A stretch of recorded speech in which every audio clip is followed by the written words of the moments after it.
guys.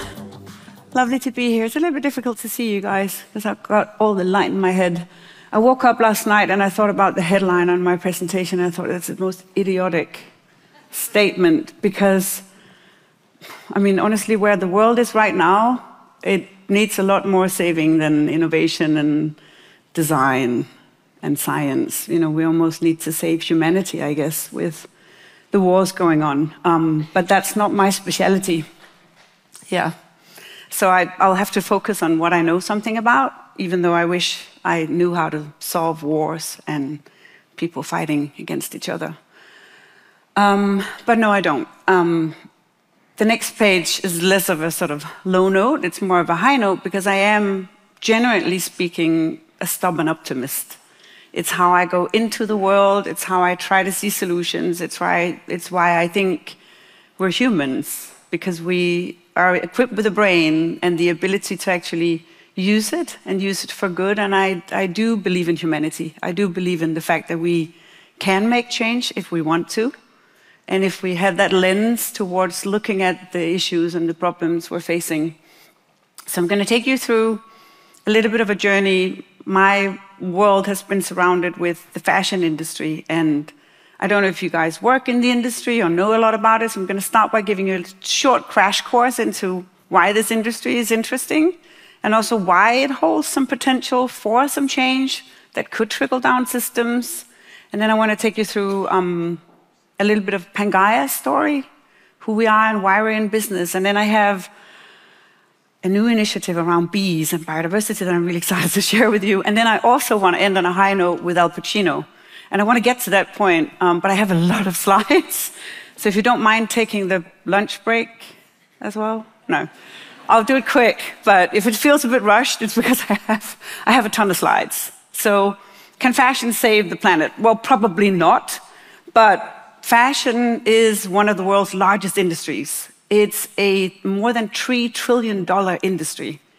It has massive impact on the planet because we source so much natural resource. All of the products that you're all wearing came from somewhere, whether it was natural resources or fossil fuels or innovative scientists, scientific materials. And of course, the industry also has a massive impact on the environment. It's one of the world's most resource-intensive in terms of land use for cotton growth. More than 20% of all wastewater coming from fashion. More than 22% of all pesticides is used in cotton production, for instance. But it also has massive social issues. We've outsourced, most of the fashion industry has outsourced their production to low-wage countries, developing countries across the world in the 70s and the 80s. And we're really facing huge challenges in terms of the people side of things. Safety, wages, working conditions, sometimes almost close to slavery. So name an issue, fashion has it. Yet it's an industry that constantly keeps growing because there's an increased demand for more clothes. Because we need more clothes on our bodies? Probably not.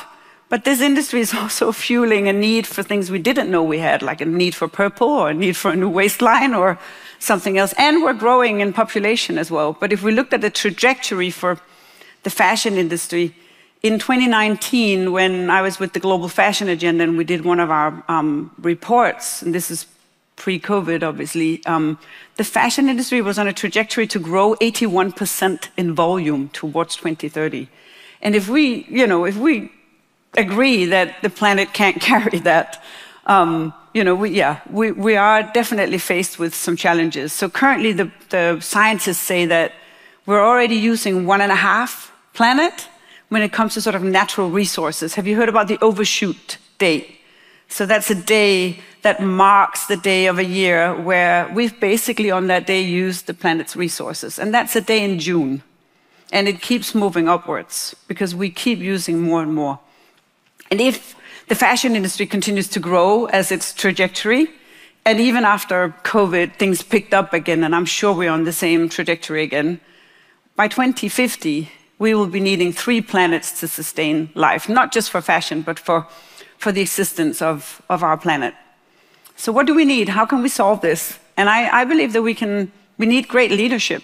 That's why we need industry leaders from all kinds of businesses like yours to take a lead and actually think differently. And we need to think long-term decisions, not only the short-term incentives, which many companies, unfortunately, are driven by. And I do appreciate that everybody needs to, meet either shareholder demands or pay wages and keep the business rolling.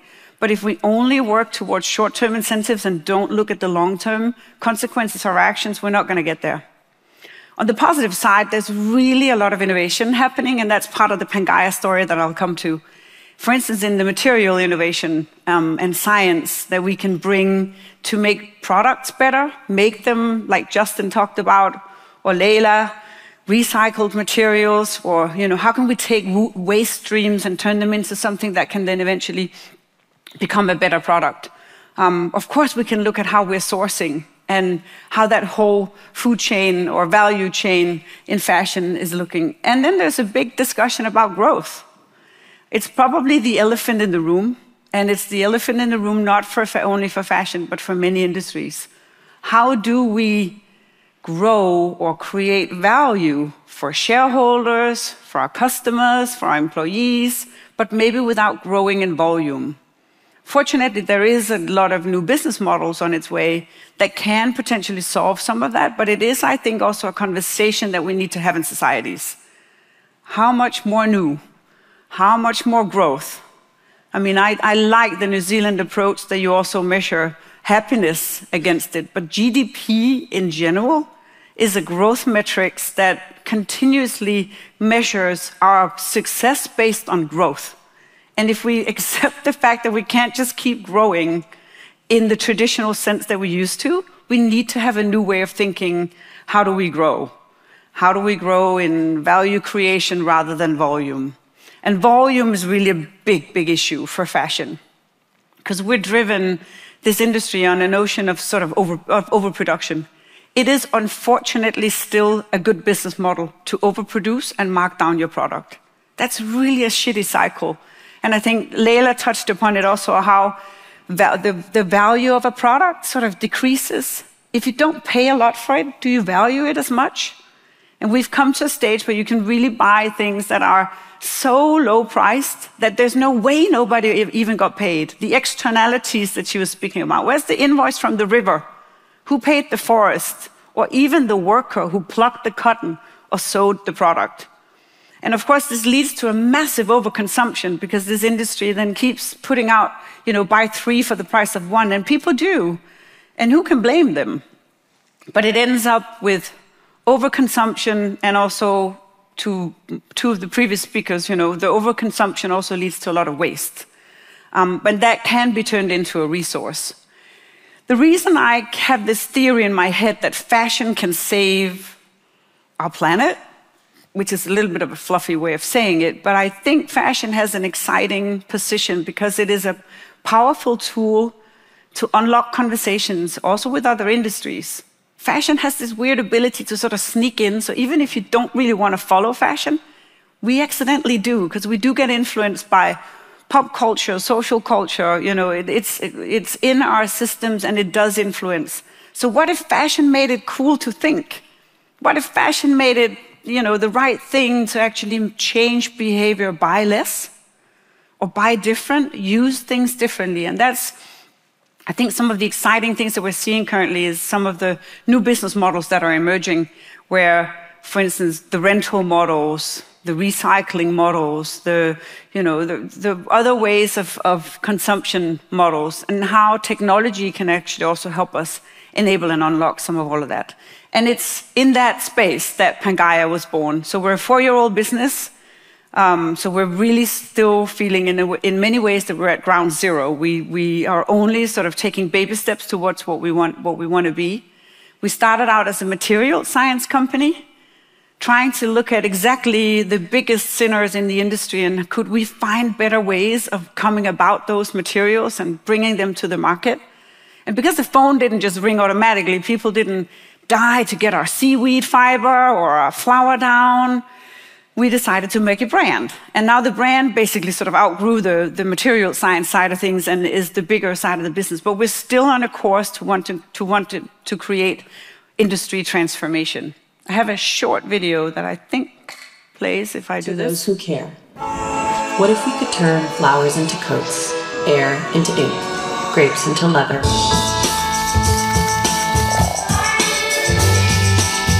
Let us introduce you to the greatest inventor of all time, nature.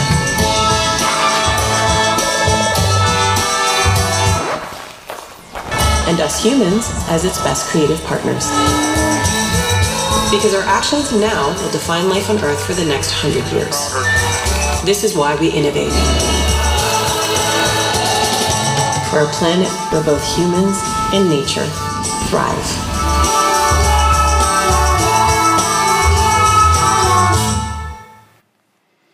Cool. Oh, it skipped one slide. I did it at the rehearsal as well.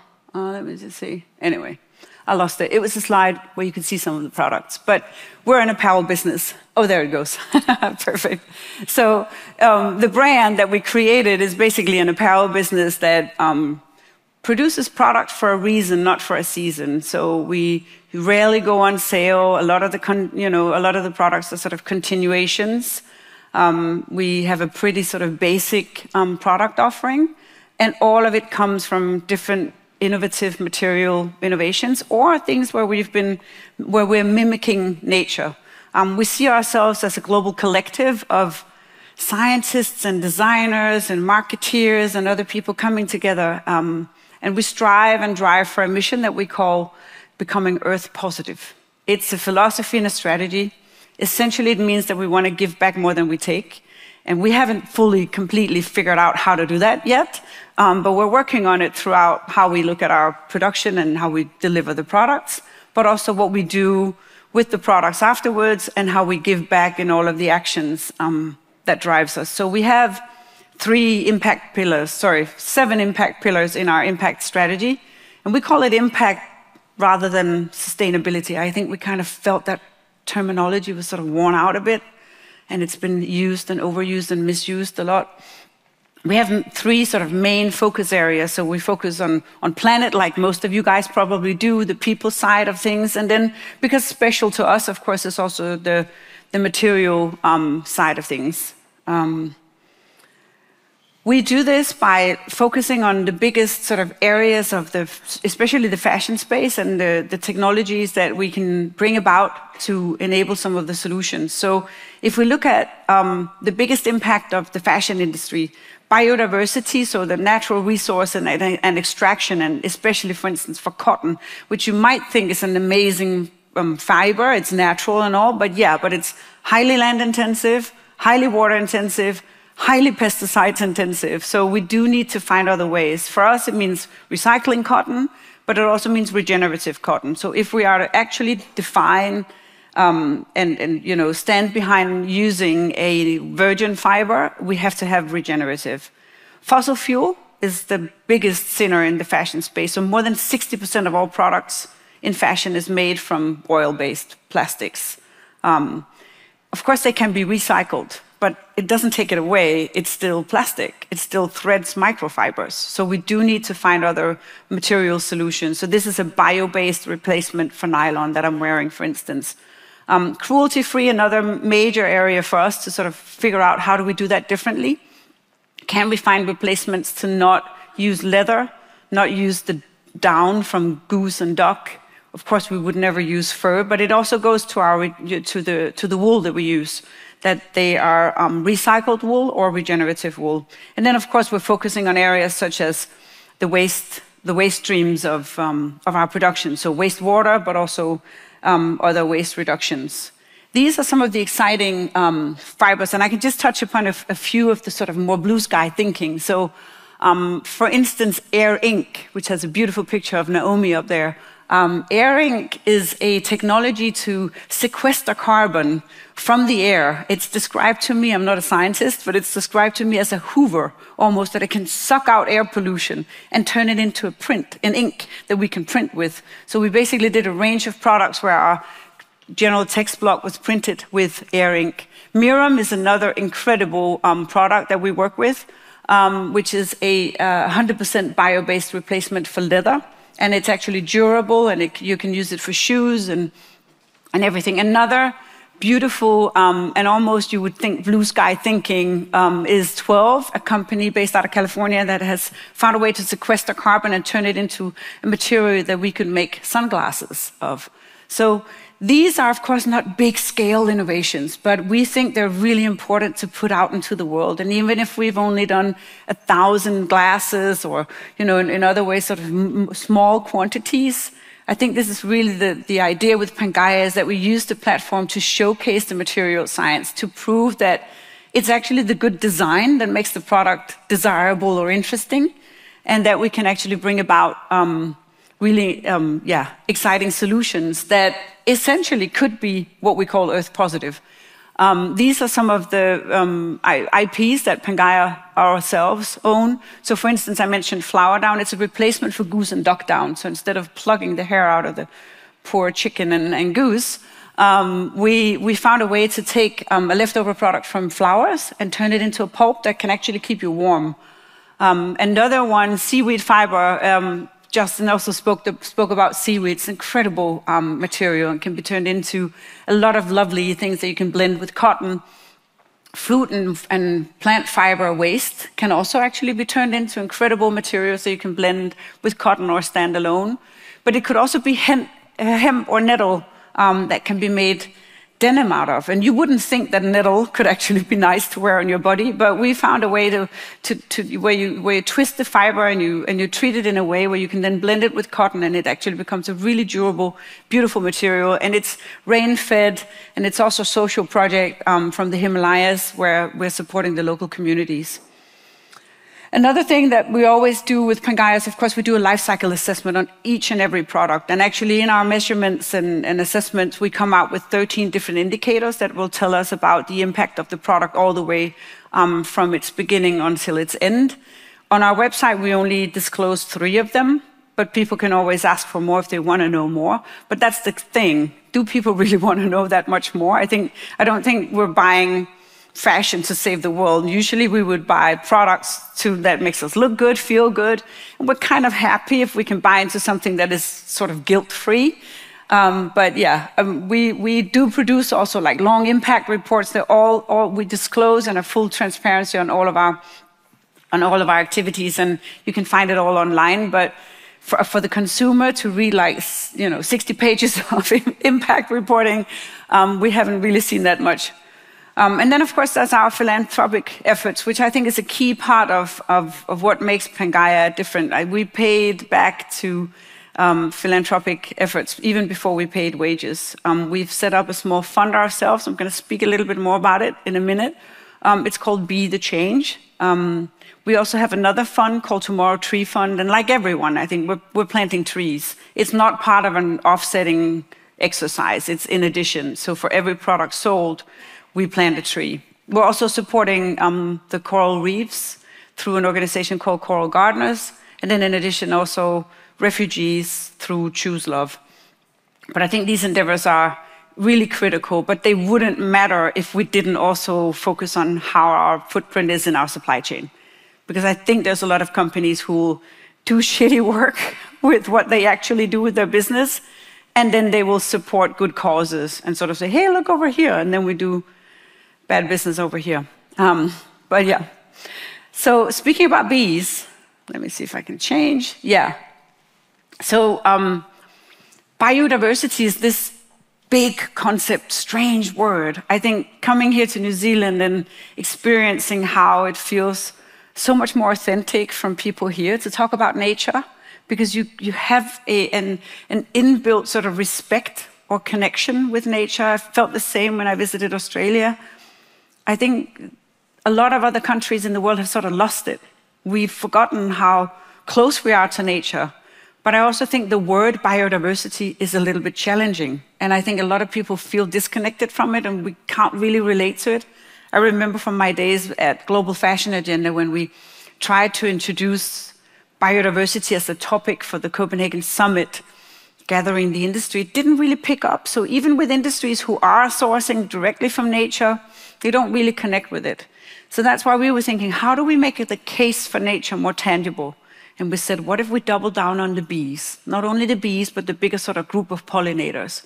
Because the work that they do can be related directly to our daily lives. And we tested the theory with a lot of scientists, and they fully agreed. Pollinators and bees can be the ambassador for biodiversity, the pin-up, the poster child, whatever you may call it. And the thing is, if we don't focus on nature, and it's been said a couple of times already today, we're not going to get to net zero. There is no net zero without becoming more of an ally with nature. But she will not help us sequester carbon or mitigate anything if we keep torturing her the way we do.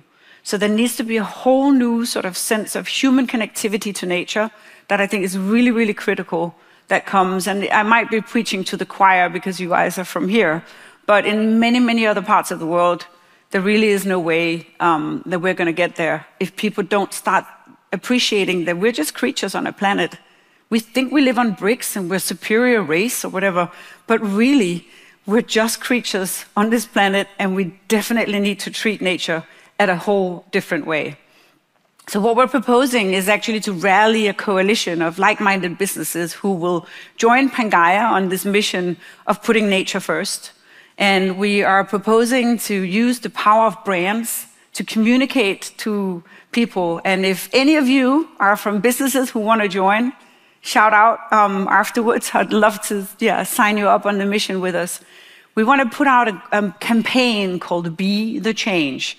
And in that way, introduce a new global movement where we get companies to use their brand platforms to raise awareness about the important work of the pollinators and get people to chime in with all of the actions that we can take on a daily basis. So this is a positive campaign.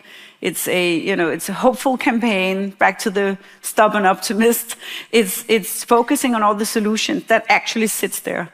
And it's also back to empowering the individual, which I also think is a missing piece sometimes. We do lean on policies, and definitely policy needs to come into play. They need to ban the use of neonicotinoids and the other pesticides that are so harmful to nature and to the pollinators.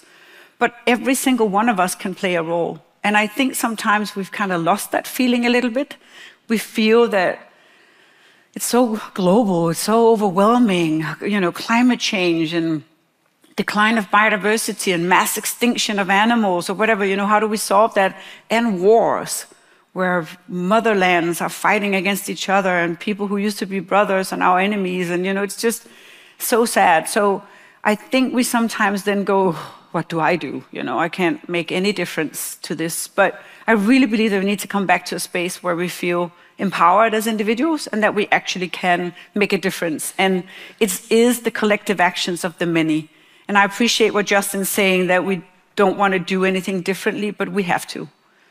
I mean, I know we do need to, of course, try to meet consumers where they feel that it's less sort of inconvenient, but it has to be a little bit inconvenient. Honestly, we're not going to get anywhere if we just continue and just think that we can continue massively over-consuming or, living the lives that we do right now. The Be the Change campaign has this ambition. This could be the cover of New York Times. It's not a real cover, we just made it. Where we've become the largest biodiversity movement in the history of humankind by 2030. So it's just to say, tiny ambition level. We want to reach 2 billion people, and we want to change their behavior. We want people to start acting differently. And we want to raise $1 billion in funds. And we're going to do that by activating brands. These are just examples to say, hey, why don't we make yellow products and use the yellow products to then create awareness and speak about bees, or it could be striped products, or it could be IKEA did seed balls and bee hotels. But imagine how colorful the world could be, and it doesn't even have to be yellow. It could be flowers, it could be striped, it could be plant-based, it could be anything that's regenerative, but it's a way for companies to chime in, make this campaign theirs, turn products or channels or content into storytelling, activate people, get them more aware, and then, of course, use the products to also raise some funds. We're also producing a nature documentary, called Be the Change. It's going to be made by, or it is in the final phase, is being made by the people behind almost 20 major nature documentaries. And if you haven't seen them, I can really recommend them. Kiss the Ground is on Netflix. It's about soil and regenerative agriculture. It sounds boring. It's not. Because they really strike a nice balance of sort of unfolding a topic correctly, but also making us feel hopeful and engaged. And that's why we asked them to do Be the Change, the film. We're going to have it ready for COP28. It's the climate summit that's going to be held in Dubai in December. So we're going to bring the nature agenda there. And then it will have its world premiere next year in the spring. So yeah, I can only say join us to Be the Change. We would love to have companies from this region also join and chime in. And I think I'm actually going to be pretty good on time looking at the counter. It's also been one long sentence without a pause. So right now, of course, the world has a game plan. It's called the Sustainable Development Goals. I'm sure you're familiar with them. There are 17 goals that were put out by the UN 7.5 years ago. We're halfway to them in time. By 2030, we're supposed to achieve the many goals that sits underneath each of these 17 sort of high-level goals. But I just came from New York a couple of weeks ago from the UN General Assembly and the Climate Week. And the staggering number is that we're 15% of the way. So we're halfway in time, but we're only 15% of the way. But as I said in the beginning, I am a stubborn optimist. I do believe in humanity, and even in trying times like these, where hope is difficult to find, we still need to keep it up. I mean, that is what makes us human, is that we actually do have the power to change things. And you guys know that we live in this age of the Anthropocene, right? It's man-made actions. Humans made the mess we're in. I was recently in Greenland on a climate expedition and slept in an ice camp next to the glacier and could hear the calving of the ice. It sounds like thunder. You can hear Mother Earth going, you know, and it's really sort of breaking up. And you kind of feel very humbled and very little as a human, thinking, okay, you know, we have a time here, it's very short, and if we misbehave, she's going to roll us over and we're out.